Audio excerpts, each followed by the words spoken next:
pensar lo que yo digo tantas veces, que las víctimas de estos personajes son las víctimas más abandonadas del universo, porque no hay nada parecido al paso de un psicópata por tu vida. Es el símil que yo he puesto en mis libros, el paso del huracán de fuerza 5, algo que es inconmensurable, inenarrable. Si has estado por las tierras del Caribe, yo voy mucho por allí, este tipo de huracanes que son de máxima intensidad, no dejan nada. Cuando pasa un huracán de fuerza 5 no queda nada en pie, ninguna casa, ningún árbol, ningún coche, no queda nada, queda todo devastado y arrasado. Y esa es la expresión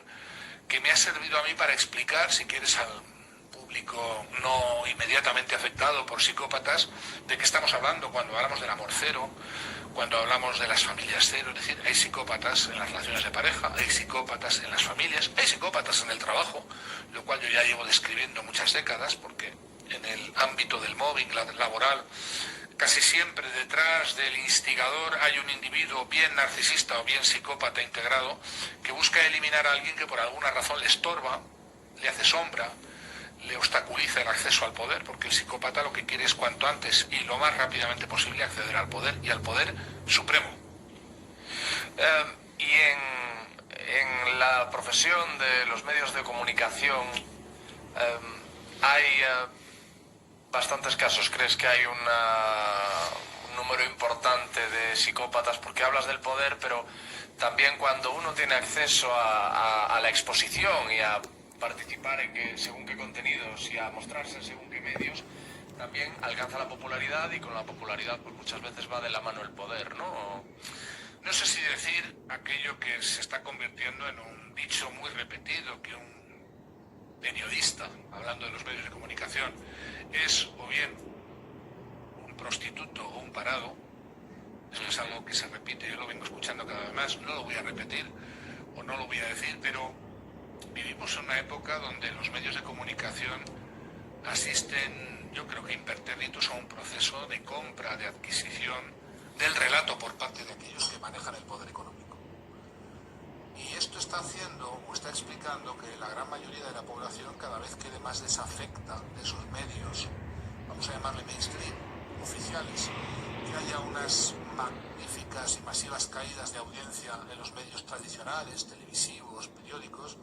porque al final, como digo, no se puede engañar a todos y al mismo tiempo todo el tiempo. Y muchas personas pues van despertando y van dándose cuenta que vivimos en algo más que un mundo dirigido, regulado por poderosos que o bien lo eran o bien después de un tiempo se han psicopatizado por el propio acceso al poder,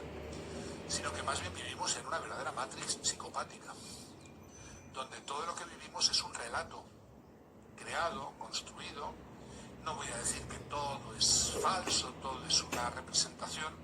pero la gran mayoría de cosas que adquirimos o que nos venden como dadas, como pensamiento ya digerido, ya preparado para nuestro consumo directo, más bien nuestra inoculación automática, pues es la obra de una ingeniería social que tiene por autores personajes que están detrás de las bambalinas y que no dan la cara, y que son los que luego compran, mediatizan, coaccionan, presionan a estos medios para que sean unánimes en ese relato. Afortunadamente, pues la verdad, la realidad no se puede sofocar, y más tarde o más temprano amanece la verdad y la realidad, y es lo que está pasando. La población, de una manera en los últimos 3 años mucho más intensa y rápidamente, está despertando. Yo llevo muchos años, décadas, siendo lo que yo denomino un rompedor del trance.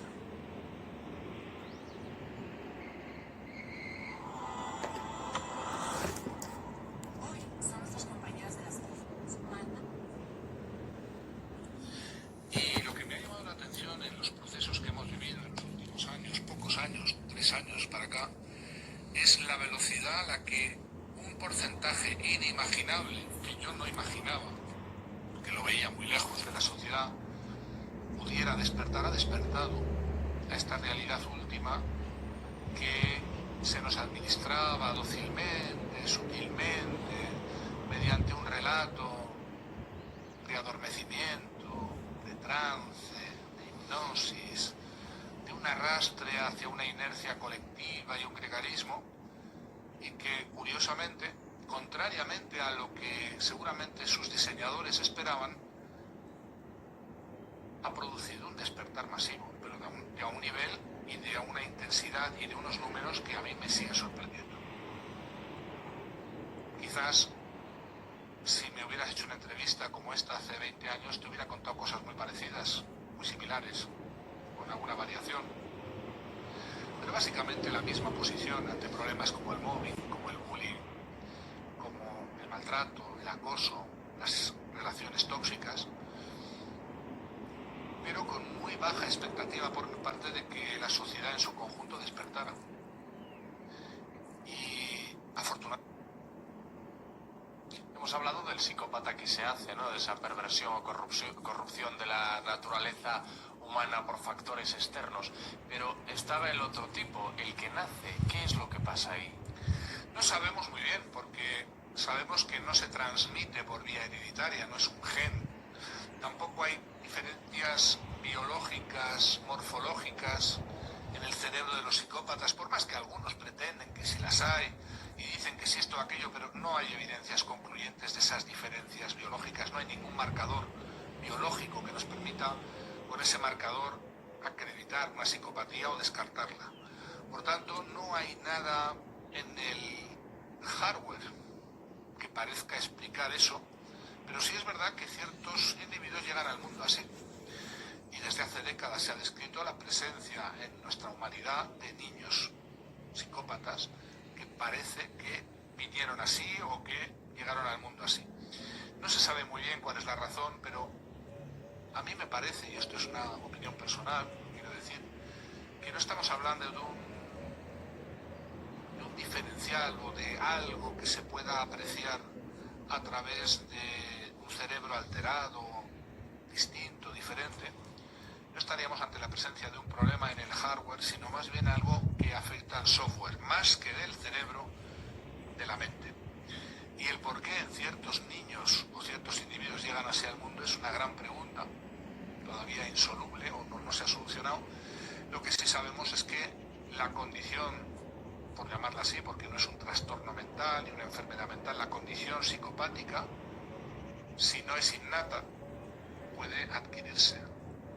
de manera sobrevenida, y una persona que no lo era puede, de hecho hay muchos testimonios, adquirirla a base de un proceso de gran progresiva aclimatación al mal, de insidiosa pérdida de la conciencia moral. Esta teoría de que he escuchado yo alguna vez, de que el asesino en serie, por ejemplo, el psicópata criminal y célebre, viene con, ya lo has desmentido, pero viene con un gen, algún marcador, alguna condición biológica que por sí sola no le lleva a convertirse en un criminal, pero que si se da esa predisposición con una infancia de abusos, de maltrato, una exposición a la violencia desde la infancia, acaba derivando pues en ese psicópata célebre que todos conocemos, pues como el Ted Bundy o una de estas. Bueno, hay ese modelo que tú acabas de explicar, es el modelo epigenético, se llama así, que es cuando ciertas condiciones, digamos, de predisposición biológica se ven ayudadas o coadyuvadas de ciertas experiencias terribles que en la infancia se producen. Yo no digo que eso no pueda explicar la conducta criminal de muchos casos, pero insisto, la gran mayoría de psicópatas que hay en este planeta no son criminales, delincuentes violentos, no son Ted Bundy, no son esa idea del Aníbal el caníbal que se come a los niños, envenena a sus víctimas. La gran mayoría de psicópatas que hay entre nosotros son personas que nunca van a hacer esas cosas. Y por tanto la pregunta del millón es qué es lo que les lleva a perder esa conciencia moral, esas emociones, esa empatía, de tal manera que esa irreversibilidad les convierte en un problema estable, permanente para la humanidad. Por más que igual no van a asesinar, matar o comerse a sus víctimas, pero hacen otras cosas igualmente terribles, que las hacen además de un modo bastante impune, con la, digamos, connivencia de la mayoría de las personas que no ven en ese ser tan encantador peligroso depredador social y con muy pocas víctimas que aunque señalen lo que hay, aunque adviertan al mundo entero, nadie va a hacer caso porque ¿cómo va a ser un psicópata un ser humano tan encantador, tan estupendo, tan maravilloso? Los verdaderos psicópatas integrados, que son la gran mayoría de ellos, son verdaderamente los amigos de todos los niños. La historia entonces de James Fallon, este neurólogo, peligroso depredador social y con muy pocas víctimas que aunque señalen lo que hay, aunque adviertan al mundo entero, nadie va a hacer caso porque ¿cómo va a ser un psicópata un ser humano tan encantador, tan estupendo, tan maravilloso? Los verdaderos psicópatas integrados, que son la gran mayoría de ellos, son verdaderamente los amigos de todos los niños. La historia entonces de... Bueno, pues este hombre es Iñaki Piñuel y es un psicólogo muy importante y que cuenta cosas muy interesantes. Os invito a mirar el canal y espero que os ayude, así lo necesitáis.